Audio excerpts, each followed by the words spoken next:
Hey, good afternoon to all my friends in mostly North America. It's Carm Capriato, another Aftermarket Weekly. And boy, I think you probably already saw my host is Phil Carpenter. And hey, Phil, how are you, man? Doing great. How are you, Carm? Hey, I'm great. Hey, please, everyone, use this mountain of audio and video content as your personal networking. So much to learn from here. Phil, I'll never forget meeting you in Colorado, an ASA Colorado event, probably maybe 2 or 3 years ago. You and I think Phil Christensen came on. We did. I think it was a Town Hall Academy, and then I think I interviewed both of you together. Yeah. And it was Brian Gossel and your boss.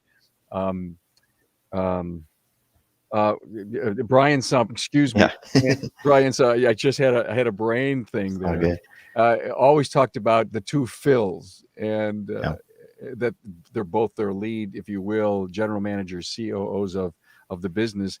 And Phil is director of operations at Urban Auto Care out in Denver, Colorado, with 5 stores, 4 Urban Automotives, and 1 Avalon Motorsports, and that's the one Yeah. we're going to get a tour of today. I'm excited about that. That's Yeah. so cool. So cool. There's a picture of the outside of the place. Listen, if you're with us on social media, we'd always love for you to check in. We can see your comments, check in with your city, say hi. We're coming to you from the Dorman OE Fix Studios. So glad to have you here. And I love to call this thing my Carm Cave. Hey, look it. Thank you so much to Dorman for bringing this Aftermarket Weekly to the industry. Dorman Products has become an incredible engine for innovation. They are constantly bringing new replacement parts to the automotive industry, and they routinely release tens of thousands of parts across all different categories. Now, why do they do all of this? To enable technicians the freedom to fix their customers' cars and trucks. To do this, Dorman has dedicated teams focused on different aspects of the vehicle to ensure that they are meeting the needs of the aftermarket. Although a lot of their parts are reverse engineering of original equipment, they also redesign and redefine solutions such as their loaded knuckles or programmable electronic power steering rack. Dorman has invested in these OE Fix innovations to help you save time, your customer money, and prevent vehicles from coming back to your shop.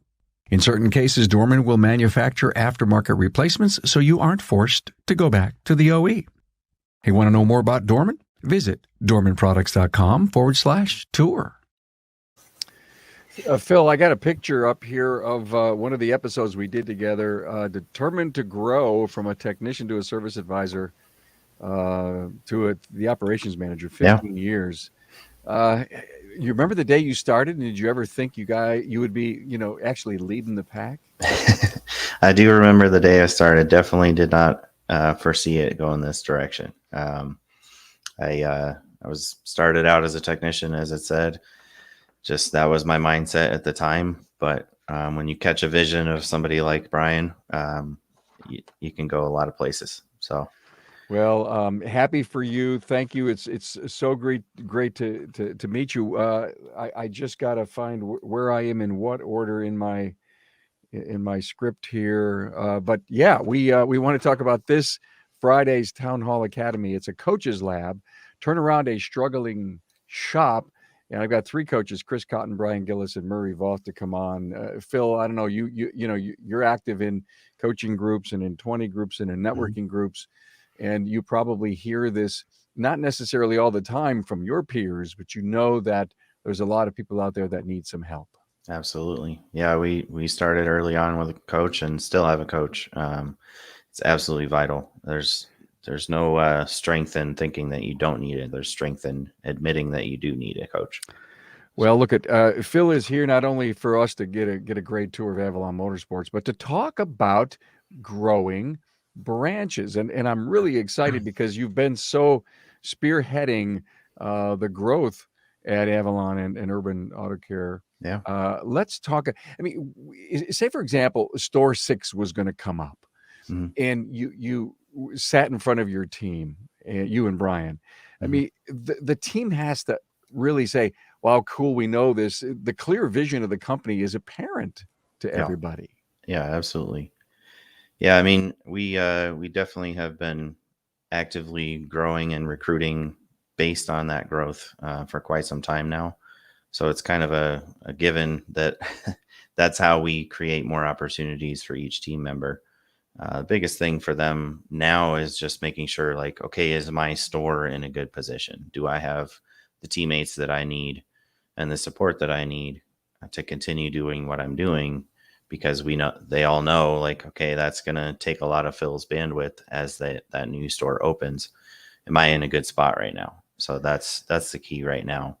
You know, when I think about you just said about hiring and looking for great people and filling the ranks, I would imagine that back in the day, just take it yourself back maybe 10, 12 years, maybe before your explosive growth, you would be interviewing differently today, knowing that you're hiring people that can grow with you. Yeah, absolutely. Yeah, we do not hire somebody to come in as a manager. So even if they have management experience, we are recruiting them to come in as a service advisor and then grow into a manager role. So that's a couple different reasons. We protect our culture a lot, so we don't want to just put somebody in charge until the team has bought in and trust that person. But yeah, we look for people that have very high ceilings, is what we say. Like, hey, can you? Maybe this person doesn't have a whole lot of industry experience, but uh, they have a lot of management experience. They're super high on the EQ scale, and their ceiling is very, very high. Those are the kind I of people we get in. I love the high ceiling, Yeah. if you will, analogy. It to me, you know, when you say the glass people hit glass ceilings Hmm. and they just can't grow anymore, they can't lead any better. I love the idea of hiring for a ceiling. Now, when you build your organization, and I'm sure, you know, early on you were thinking, well, who can do what? But everyone still needs to know the role they play, and you've got to train and lead them in that role. Yeah, absolutely. I mean, we've adapted our roles, my Brian and myself, and then Tom is our district manager and director of team development as well. So he kind of has a third wheel, not in the bad context, but in a good context Yeah, yeah, yeah. to stabilize us. And he's just great at like training our advisors and stuff like that. So having that third person too has just been super helpful in growing. And just because, I mean, as you have 5 stores, we have 33 employees or something like that. There's the likelihood of somebody being out or somebody leaving or having a new person to train, that's almost constant. So you got to be prepared if you're wanting to go multi-store. Like, if you don't like hiring or training people, it's probably not for you. Don't do um, it. so yeah, I just encourage people, because I do hear more and more people looking at going multi-store, and I just encourage you to do it for the right reasons. I mean, for us, it's let's create the best opportunity for all of our people to grow into that next role, and just, of course, impacting the community and having a bigger reach there. But if it's just to show up at a and brag about how many stores you have, that doesn't sustain you. That doesn't get you through the day. That doesn't get you through the hard times. It's got to be for the right reasons. Yeah, you'll probably start going backwards at that time if you Yeah. did it for all the wrong reasons. I love team development. I love that concept. You know, Mhm. your third very key cog in the wheel. Yeah. And what I think a big takeaway for our listener is that because life happens, Phil, Mhm. and the word I think you may have said, and if not, I wrote it down, coverage. You Yeah. gotta if you're not training people to step into a manager's role for a week or two and then Mhm. back to the current job that they do, and then the Yeah. person who works for them to step into their job Yeah. and talk about building talent. Oh yeah. Yeah. No, it's vital. I mean, it's the hard part is that balance of, okay, we got multiple people out at once or for whatever reason. So you're covering, but you're wanting to develop somebody new at the same time. So that's can be tough and can be frustrating at times. But overall, like, just seeing people grow and get to that next step and continue to develop themselves is huge. It's just looking for those people is like the level of give a darn, I guess, and just looking for people that really want to continue to learn. That's a huge part of our interview process, is like, how well do they take to training? Are they open to it? Have they gone through it before? Do they continue to read and learn and all that, or are they just kind of stagnant? So I love this. I've got a brand new leadership axiom. It's called the level of give a damn. yeah, it's real, man. If they don't care, it's hard to. It's like dragging a dead horse. Like, it's not going to work out well. So I want to grow, and I think, well, so we got a really cool place running here, and I'm kind of maybe hiding behind the fact that my systems and my processes and my policies, they're not just what they are, but I'll put one of my best guys at the second store, and all of a sudden the pressure, because you don't have systems, and how are we going to communicate, and does our point of sale system lead? I mean, these are all the things you've had to deal with. Yeah, absolutely. When we had 2 stores, so we had launched the first Urban Auto Care in 2014, and I was running just the urban store. So we were kind of running separately. Same owner, same all that, but just basically running as 2 separate companies.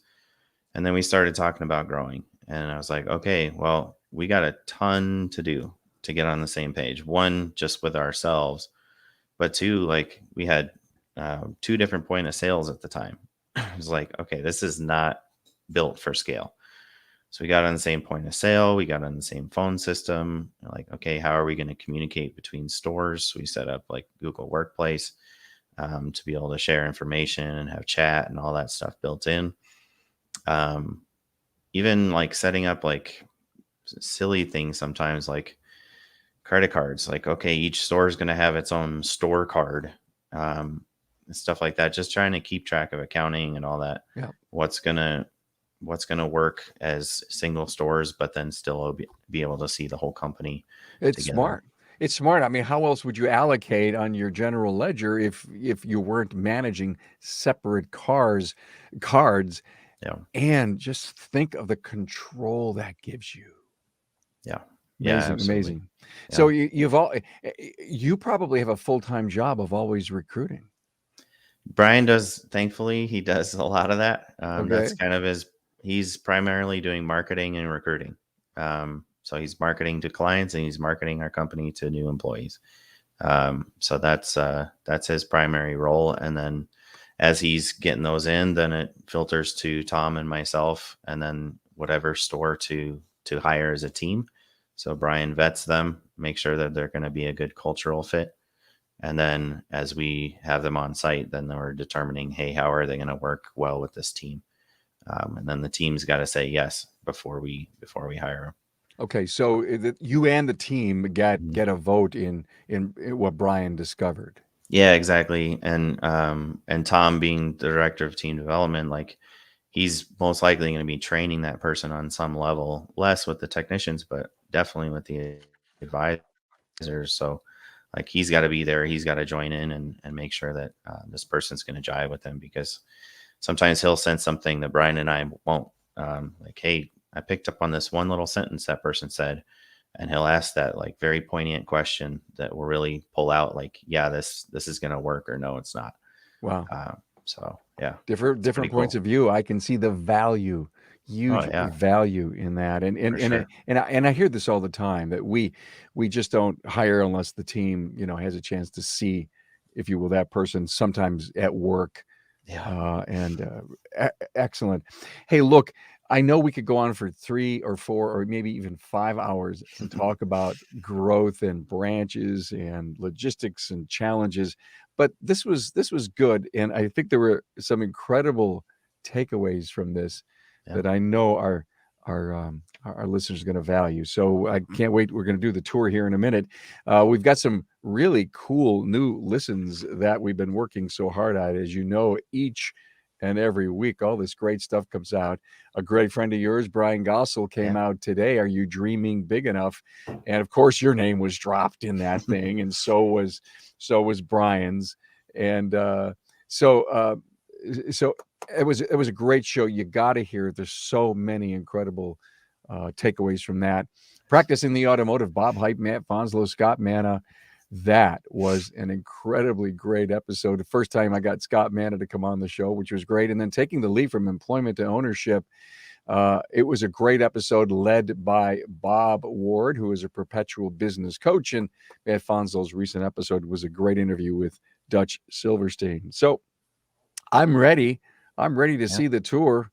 I can't wait. I have not seen it yet. I know it's Tracy recorded it with you.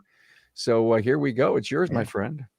All right. So yeah, this is our Avalon Motorsports that we moved here in 2011 from a tiny little hole in the wall industrial complex to on Colfax, I think it's the biggest business strip in the entire United States.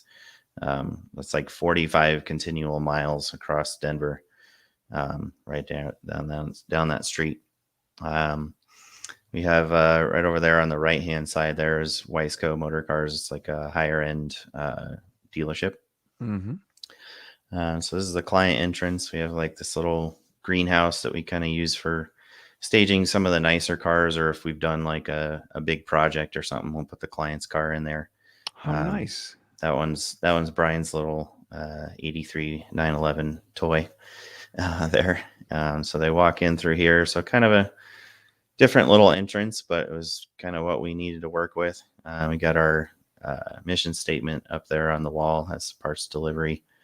And we truly try to live out that creating an uplifting experience, the opposite of letting people down. So then they'll walk in through here. And there's Sam on the left. He'll say hi. There he is. So it's kind of the receiving area there. And then there's Nathaniel in the office, our general manager of that store. I don't see, if we could stop the tape, I don't see any waiting areas or couches or chairs for the customers. Is there another spot for that? Yeah, we're getting there. Okay, I'm sorry. Okay. No, all good. But yeah, a little couch in there. So when you're having a difficult conversation with your employee, at least they're comfortable. That's Tina walking through there. She's our operations coordinator. So just helping out with all kinds of stuff in the company. There it is. There's a client lounge there. Nice. Had less people in there over the last couple of years for obvious reasons, but it's still a good meeting area too for us meeting with the staff or doing interviews and stuff like that. And then that's the office I'm in right now. That's Class Auto Rentals is our basically loaner vehicles for clients now, just separate LLC to give some extra protection. And then there's the client bathroom. Got some very nice photograph up there on the left is actually a client as a photographer. So we're just trying to support them too. Nice. And then we'll head back into the shop here in a minute. Just a couple of wheels. We don't do a ton of aftermarket stuff, but it is in our roots and DNA. So we stick with it. So this was a motorcycle and ATV facility. So it's kind of a not so ideal. Sorry, that's the parking lot legend there to know where the cars are parked, so you don't have to search for cars so much. But yeah, just kind of a strange layout, but we did our best with what we were given. So we got 6 2 posts and then the alignment rack there. A couple of flat spots as well, which is always good on the German cars. You always got something. So the vehicles, stop the tape once we get a wider shot. Oh. But the vehicles come in from one side, they go out the other? They actually pretty much all come in one door, except for the door for the alignment rack. Okay. So yeah, at the end we'll walk out that door. Thank you. This I'll highlight real quick is these are goal boards. I'm not sure who started it originally, but we picked it up of David Asquith at the Auto Stream and Doug Grills. Just goal boards for our team members. Hey, what are you trying to accomplish personally and professionally over the next year? We talk about it. We post it up there, and then we try to encourage each other to do it. And then we renew it every year. It's just I cool. really want to stop. I stay frozen on that shot. listen, this is one of the biggest takeaways of this show. We've talked about this. Doug Grills has been on talking about goal posters. We know how important this is, Yeah. but I've never had someone like you, Phil, stop, take a picture, and share that with us. Yeah. And so thank you for seeing this. And maybe that the audience can actually see this, okay? See this Yeah. and realize how to start that and what it really Mhm. means to people, the cutting of the picture or the house or a car or Yeah. something that people want. Yeah. Thank you for sharing that. Absolutely. Yeah. And it's important to talk about like why, like how to make a goal, because a lot of people have never done it before. So, yeah, we got one of the big portacools there, not really doing anything. It's 2 degrees outside right now, so won't be using that for a while. So yeah, that door to the left there, we just turned from, that's kind of where everybody comes in and then filters out to each of these lifts here. Because we do also have 2 posts in the middle of the building. So you kind of have to work around those too. Yeah, I see that. So, but it works. That little waste heater, it's a great concept, but it gave us so many troubles. So maybe somebody can give me some pointers on the waste oil burners. Just highlighting the oil there. Schaefer's just a high-end oil that we use on all the vehicles. And certainly the ATV, clear the snow and tow the cars in. I got my old Audi flag from Germany there, on the German flag. I graduated high school in Germany, so I wound up. You with did. that, but, there's Keith, our shop foreman. And let's see, I forget where I was going next. This is Worth, just kind of a bunch of specialty fasteners and whatnot. Just helps save time, having all those right components, and they're down to like the specific German torque screws and stuff like that. And this is kind of a special tool cabinet. We have more, but this is kind of the main one. Just timing tools and more timing tools for BMW and Audi. It's a never-ending saga. I'm sure anybody that's working on those can relate. So this is a purely Euro shop. Yes. Okay. Yeah. Then I'll point out we got all our filters and oil and whatnot. We try to put in the most central location, just saving steps. It's a big facility. Used to be back in the parts room, but just figured we could save like 45 steps each way. The old Auto Logic there. Mm-hmm. Got a little, that's kind of our secondary parts receiving area. We used to have people come in there, but they tended to drop things off and no one would know the parts were there. So we make them come in the front to make sure that we know those parts have arrived. Nice, organized. Yeah. A little employee area, just a little place they can shut the door and have a quiet space while they're eating lunch. And then we got the employee bathroom off to the right there. So they got their own place for the uniforms and whatnot. Not a whole lot to look at, but it is nice to have separate bathrooms for sure. And then just kind of a back parts area. It used to stock a lot more parts, but with so many deliveries now, we don't have to stock near as many. So this is kind of winds up getting extra tools and snacks and all kinds of random stuff get stores back here. A lot of storage. Yeah. So we've thought about if we can fight the city, we can possibly make that into another bay entering from the front of the building. But it would take some definite encouragement to the city to let us do that. Are you guys doing any detailing or washing of the vehicles? Because it's all high end. I'm sure your average repair order's 4 digits or more. Who knows? And are you doing that? We were doing it for a long time, and then the city actually came through and said, "Hey, you need to have a sand trap." So we were washing them outside, and somebody reported something, so we had to stop. So we take them off site to get them washed, but we are working on putting in a sand trap so we can do that in house again. So, but yeah, they certainly, the high end vehicles, they kind of expect it. So it was a little difficult for a while, just letting people know, like, hey, we can't do that. So this is going out that back door. So the technicians drive in through the fence there, and pretty big back lot for all the cars. So, and then right there is where we were washing the cars outside. So And somebody turns you in. yeah. Yeah, they saw there's a little bit of soap coming down through there. No oil or anything like that, but yeah, somebody didn't like it, so we stopped, play by the rules, and we'll have to invest. It's going to be about $60,000 to put in a sand trap, but we got to invest and make sure we take care of our customers. So Well, an incredible facility. I love it. thank you. It's clean. It's organized. I mean, are you guys washing the floor every night? Yeah, we have we call him Uptown. It's Keith Upton. He's kind of our porter, errands, kind of does whatever. But huge asset to us. He's been with us for about 2 years now. Just kind of does everything. And I literally told him as we were doing that tour, I didn't tell him that we were coming to do the tour. I said, I know that it's going to be clean. I don't even have to give you a heads up. Wow. Yeah. So I just was giving him credit for that. I was like, hey man, like I can show this off to the nation and just know that it's going to be clean. So Phil, I think you've learned over time, clean and organized, and everything in its place. yeah, We're doing a show coming up at Town Hall Academy on lean, and we've had other discussions and seen shops, like you say, we're going to put the more common items here. mhm, Some commonly used equipment needs to be forward deployed so that no one has to go searching for it. Yeah. Shelves need to be labeled. This is where our analyzer is. This is where that everything has a place. And mhm, when that culture, as you well know, starts happening, yeah, you're more efficient. absolutely. Yeah.